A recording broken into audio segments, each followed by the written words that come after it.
Morning, bonjour, Bonjour. ladies and gentlemen. So I would like first to thank the organizer for giving me this opportunity to give this talk, which is sponsored by the Sultan Ibn Abdulaziz International Prize for Water. And I would like to give you first a movie which gives give you an idea about this prize, because it offers the encouragement to the people who are investing not only money but also science, research, developments, enterprise, etc., which are giving a lot of insights and also giving technology, creativity, etc. in water. So after this movie, which is giving an idea about this prize and give also the possibility to other people and other companies to apply for this prize, I will give you a talk about how to invest in water, because it's very important.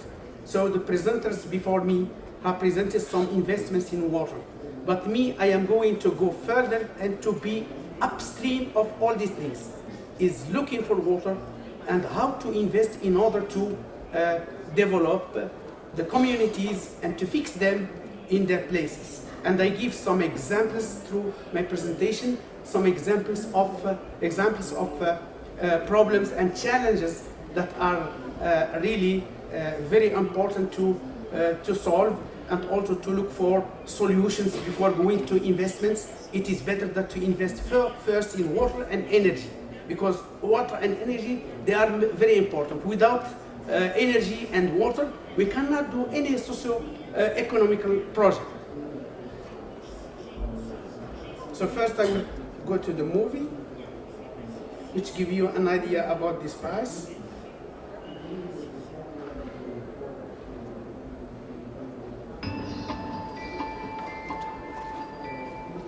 Saudi Arabia's former Crown Prince, His Royal Highness Prince Sultan bin Abdulaziz, believed that creative scientific solutions were needed.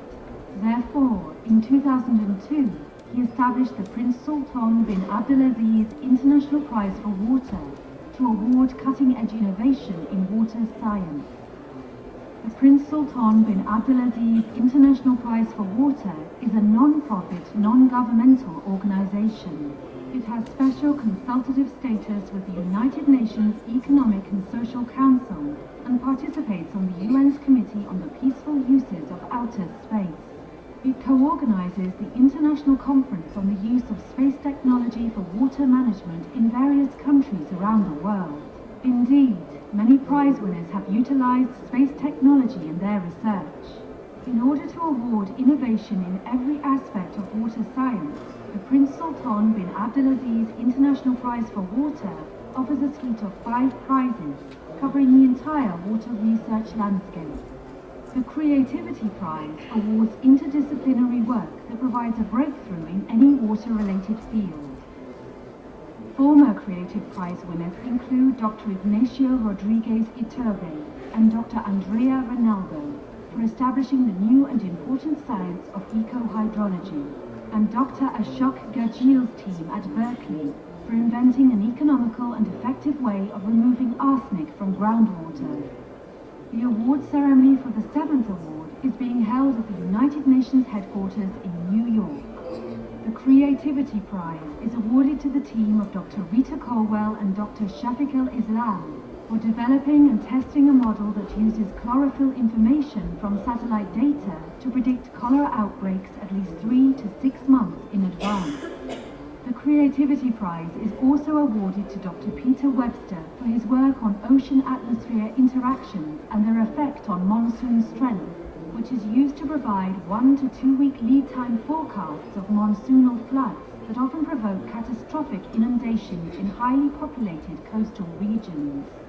The Surface Water Prize is awarded to Dr. Gary Parker, one of the world's premier river geomorphologists, for work that clarifies the vexing problem of meandering rivers. a field that has long been an uncharted territory of geomorphology and sediment transport. The Groundwater Prize is awarded to Dr. Tissa Ilangisekere for his work to improve the fundamental understanding of fluid flow and chemical transport in porous media through innovative multi-scale experimentation and modeling, leading to the reliable prediction of the long-term fate of pollutants in groundwater systems. The Alternative Water Resources Prize is awarded to Dr. Rong Wang and Dr. Anthony Fain for developing novel hollow fiber membranes. Their work combines forward osmosis with a reverse osmosis inner layer and a previously undiscovered positively charged nanofiltration outer selective layer, substantially reducing the effects of scaling and flux losses. These membranes promise to be a key factor for reducing the energy required for water treatment by membrane processes. The Water Management and Protection Prize is awarded to Dr. Daniel Laux for the development and implementation of systems tools for practical water resources management problems worldwide.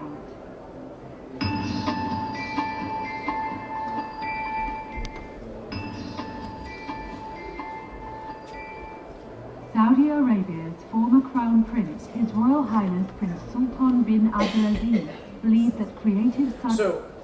So the new edition of the 8th prize is open now and people can apply, or the companies can also apply for this prize.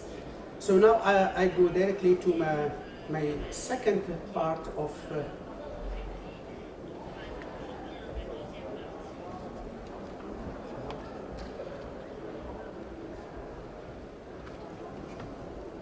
So I am so happy that now we started to have more importance for Africa, for investment and also for doing studies and everything, especially in climate change and also in water and energy.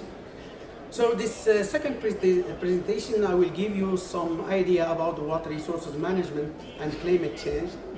So investing and participative management through an aquifer contract concept, because it's better that we can do economy, it's better that we can invest and also doing a lot of economy for water. You can imagine that sometimes that we can make a socio-economical project, and if we don't think about water and energy, we will suffer later on, and we can have a lot of problems. And through this presentation, we will see that many people are abandoning their farms because of water, several thousand of hectares. So because of the population and dense population which is installed in the coastal zone, so they are very close, because you know that the people, they want to install to be installed very close to water. So they are mainly installed near rivers and also near sea, because to facilitate also their life. That's why we have the thing from our ancestors. So and with the increasing of the population, the available water resources are overexploited, especially for groundwater. When we have climate change, when we have droughts, when we have is groundwater which becomes very well exploited, and we can have a lot of problems when we don't care about the management of these water resources. So we can have also other risks of floods, pollution, which can come from upstream, from mountains, from once, and it goes directly to the plains, to the coast, and we can have problems for floods. But we have to also to be careful, because we have sea behind, and the sea can give a lot of problem for seawater intrusion, which make the quality of water not acceptable. So we have, in that case, seawater intrusion. We have degradation of the quality of water from the sea. We have also floods, we have overexploitation, and you can imagine the problems that we will suffer, and the population that can suffer in these areas. So if we can add this climate change to all these constraints and these problems, we can imagine temperature which will increase. What means temperature? Less precipitation, so more evapotranspiration. Sea level which increase also, rise, sea level rise, so more seawater intrusion, invasion of water, and we have a lot of problems. So we have to think a lot in in managing water resources. So many people are really abandoned and are immigrated to the cities or to other area because they cannot be fixed in their places due to all these problems. So I will give you some examples, two examples, one from the coast and another one from the wages. So I will directly, just to give you an idea here in Morocco, because Morocco is belonging also to Africa. Look, if we continue in this way for climate change, look what will happen. So the humid period in Morocco normally started from October to May. But now, if we continue in this way of not doing any action about climate change, what will happen? There will be only 2 months only in the year which will be humid. It's only December and January. The rest of the months will be completely dry. So this is the situation what we will have if we will continue like that. That's why we are here in the COP22 in order to see how, in order to go to action in order to decrease the temperature to less than 2 degrees. So we have some aquifers. I am going to talk about the Souss Massa aquifer, which is too much overexploited, and we have a lot of porous seawater intrusion.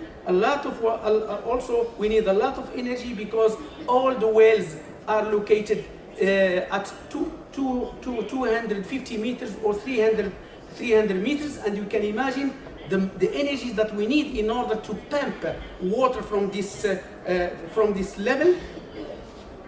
So this is Al Hoceima near the Mediterranean Sea. We can imagine in 2014 we have a lot of problems to supply only population, not irrigation but population. There is only one aquifer and one dam reservoir, and this dam reservoir was completely dry because we didn't have a lot of precipitation. It's only 100 millimeters instead of 400 millimeters. And now we are starting to build already a desalination plants in order to reinforce the supply of water for the city and the agglomerations. And we can see already the deficit of water. It's almost around 4 million of cubic meters.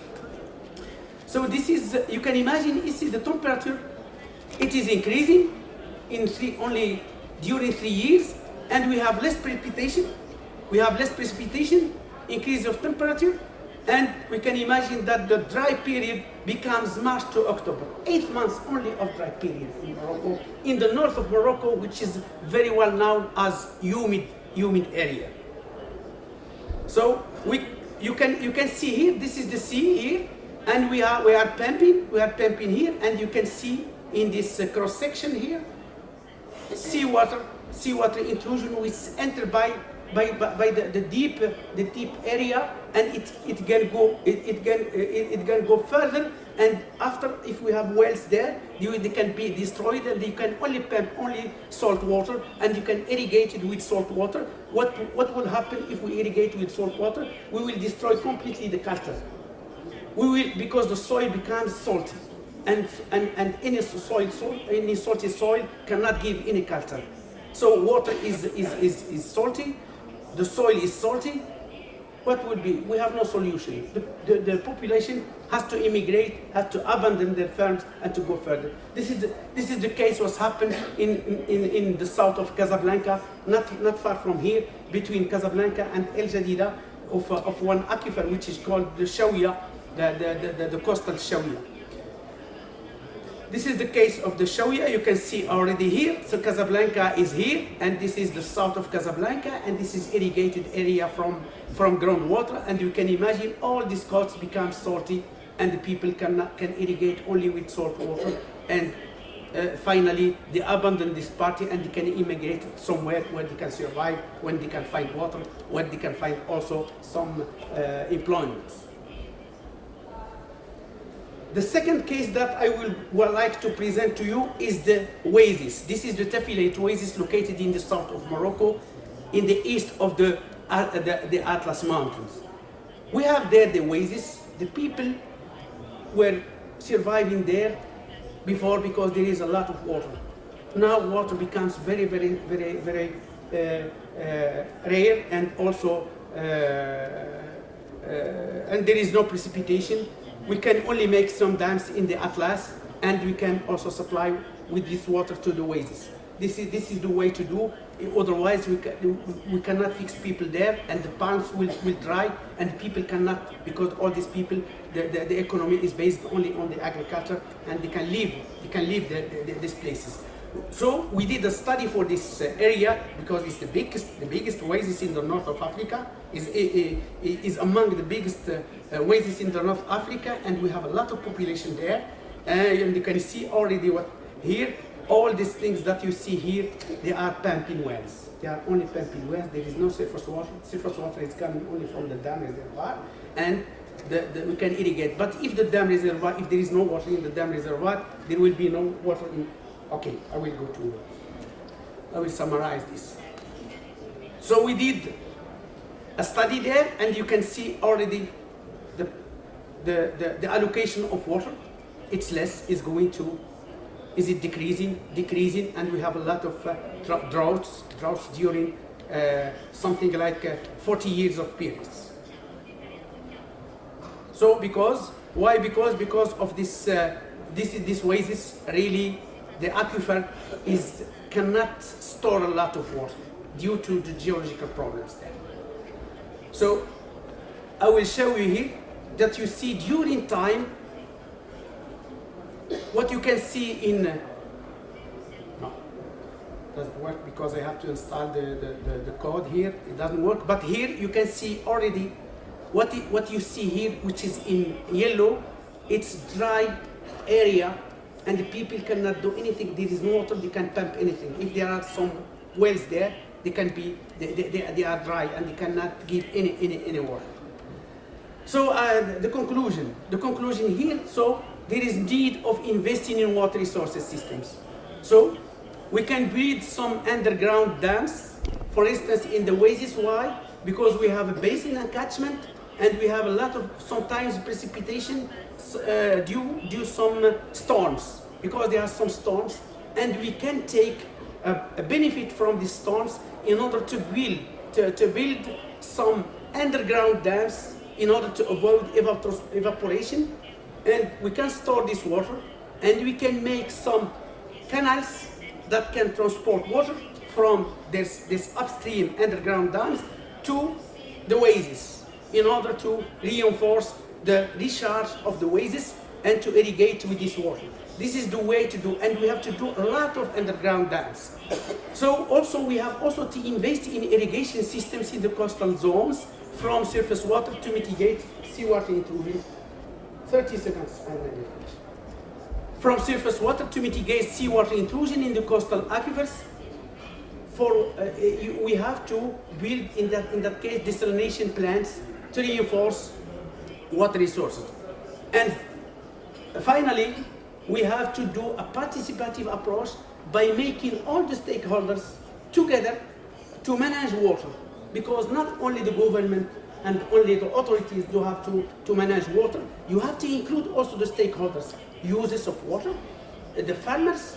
They have to be, and to show them how to manage this, to help them, to give them tools. The government has to give them tools, and these stakeholders have to participate in the management, in the exploitation, because they will understand the problems and they will know everything. So thank you very much.